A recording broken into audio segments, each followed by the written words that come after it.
योना की कहानी दया और आज्ञाकारिता की एक गाथा। सूरज आसमान में ऊंचा चमक रहा था जब योना, अमित्तय का पुत्र, परमेश्वर की आवाज सुनता है। पहले भी परमेश्वर ने योना से कई बार बातें की थी और उसने परमेश्वर का संदेश लोगों तक पहुंचाया था, लेकिन इस बार जो आदेश मिलने वाला था वह उसके लिए चौंका देने वाला था। योना का हृदय धड़क उठा और वह सोचने लगा कि नीनवे, असुर साम्राज्य की राजधानी, वहां के लोग तो निर्दयी हैं और शत्रु भी है। नहीं, मैं वहां नहीं जा सकता। योना जानता था कि यदि वह उन्हें चेतावनी देगा तो वे पश्चाताप करेंगे और परमेश्वर अपनी असीम दया से उन्हें क्षमा कर देगा। और योना यह नहीं चाहता था। योना तुरंत याफा नामक बंदरगाह की ओर भागा। वहां उसने एक जहाज देखा जो तरशीश, नीनवे के विपरीत दिशा में जाने के लिए तैयार था। वह जहाज पर चढ़ा, भाड़ा दिया और जहाज ने समुद्र में प्रस्थान किया। योना ने राहत की सांस ली। उसे लगा कि उसने परमेश्वर से पीछा छुड़ा लिया, लेकिन वह गलत था। जैसा कि दाऊद भजन संहिता अध्याय 139 में कहता है, मैं तेरे आत्मा से भागकर किधर जाऊं? वह तेरे सामने से किधर भागूं? यदि मैं आकाश पर चढ़ूं तो तू वहां है। यदि मैं अपना बिछौना अधोलोक में बिछाऊं तो वहां भी तू है। यदि मैं भोर की किरणों पर चढ़कर समुद्र के पार जा बसूं तो वहां भी तू अपने हाथ से मेरी अगुवाई करेगा और अपने दाहिने हाथ से मुझे पकड़े रहेगा। रात होते ही समुद्र में एक भयंकर तूफान उठ खड़ा हुआ। हवा गरज रही थी, लहरें पहाड़ों जैसी उठ रही थीं और जहाज डगमगा रहा था। नाविक घबरा गए। वे अनुभवी थे, लेकिन ऐसा तूफान उन्होंने पहले कभी नहीं देखा था। नाविक डरते और चिल्लाते हुए, हर कोई अपने अपने देवता से प्रार्थना करे, शायद हम बच जाएं। जहाज का कप्तान योना को सोता हुआ पाता है। कप्तान उसे झकझोरते हुए, तुम सो कैसे सकते हो? उठो, अपने परमेश्वर से प्रार्थना करो, शायद वह हम पर दया करे। नाविकों ने यह जानने के लिए चिट्ठियां डाली कि यह संकट किसके कारण आया है, और चिट्ठी योना के नाम निकली। जहाज के लोगों ने उससे पूछा कि तुम कौन हो और क्या गुनाह किया है तुमने? योना ने सिर झुका लिया। योना गंभीरता से बोला, मैं एक इब्री यहूदी मनुष्य हूं। मैं उस परमेश्वर की उपासना करता हूं जिसने स्वर्ग, समुद्र और पृथ्वी बनाई। मैं उससे भाग रहा हूं। यह सुनकर नाविक डर गए। योना दृढ़ता से बोला, मुझे समुद्र में फेंक दो, तब यह तूफान शांत हो जाएगा। नाविकों ने कोशिश की कि वे जहाज को किनारे तक ले जाएं, लेकिन तूफान और बढ़ गया। आखिरकार वे असहाय हो गए। नाविक प्रार्थना करते हुए कि हे प्रभु, हमें निर्दोष मनुष्य की हत्या का दोषी मत ठहराना। उन्होंने योना को उठाया और समुद्र में फेंका। जैसे ही योना पानी में गिरा, तूफान एकदम शांत हो गया। नाविक चकित रह गए और उन्होंने इस्राएल के परमेश्वर का आदर किया। योना समुद्र में डूबने लगा। उसके चारों ओर अंधेरा था।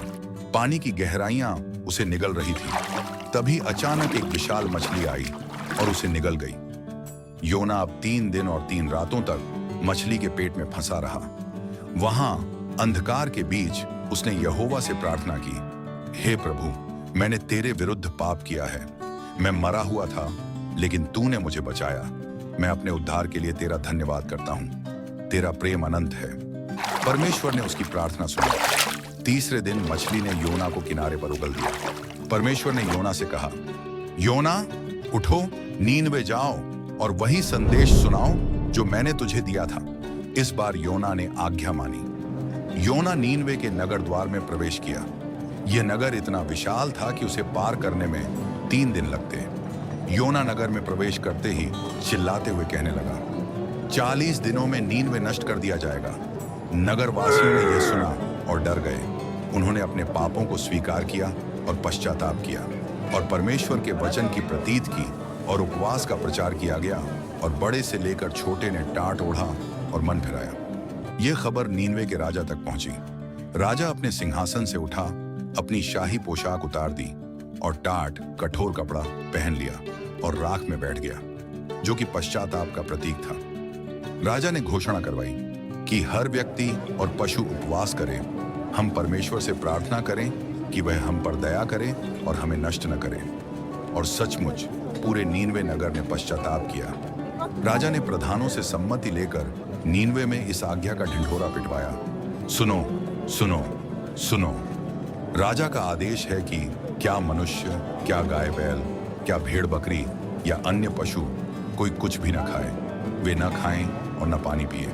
मनुष्य और पशु दोनों टाट ओढ़ें और वे परमेश्वर की दुहाई चिल्ला चिल्ला कर दें और अपने कुमार्ग से फिरें और उस उपद्रव से जो वे करते हैं पश्चाताप करें। संभव है परमेश्वर दया करे और अपनी इच्छा बदल दे और उसका भड़का हुआ कोप शांत हो जाए और हम नष्ट होने से बच जाए। जब परमेश्वर ने उनके कामों को देखा कि वे कुमार्ग से फिर रहे हैं, तब परमेश्वर ने अपनी इच्छा बदल दी और उनकी जो हानि करने की ठानी थी उसको न किया।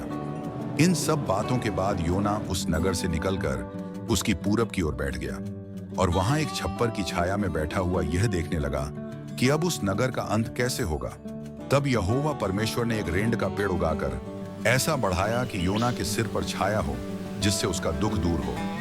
योना उस रेंड के पेड़ के कारण बहुत ही आनंदित हुआ और उसे नींद आ गई। सवेरे जब पौ फटने लगी, तब परमेश्वर ने एक कीड़े को भेजा जिसने रेंड का पेड़ ऐसा काटा कि वह सूख गया। फिर एक झुलसा देने वाली गर्म हवा चली, जिससे योना परेशान हो गया और कहने लगा, हे यहोवा, अब मैं तुझसे यही मांगता हूं कि तू मुझे मार डाल। मेरे लिए जीवित रहने से मर जाना उत्तम है। तब परमेश्वर बोला, जिस रेंड के पेड़ के लिए तूने कुछ परिश्रम नहीं किया, न उसको बढ़ाया, जो एक ही रात में हुआ और एक ही रात में नष्ट भी हुआ, उस पर तूने तरस खाया। फिर यह बड़ा नगर नीनवे, जिसमें 1,20,000 से अधिक मनुष्य हैं, जो अपने दाहिने बाएं हाथों का भेद भी नहीं जानते, और बहुत से घरेलू पशु भी उसमें रहते हैं, तो क्या मैं उस पर तरस ना खाऊं? योना का उत्तर कभी नहीं दिया गया, लेकिन कहानी का सारांश यह है कि परमेश्वर का संदेश स्पष्ट है। उसकी दया सभी लोगों के लिए है, चाहे वे कितने भी बुरे क्यों ना हों। हमारे पिता परमेश्वर और प्रभु यीशु मसीह की ओर से तुम्हें अनुग्रह और शांति मिलती रहे।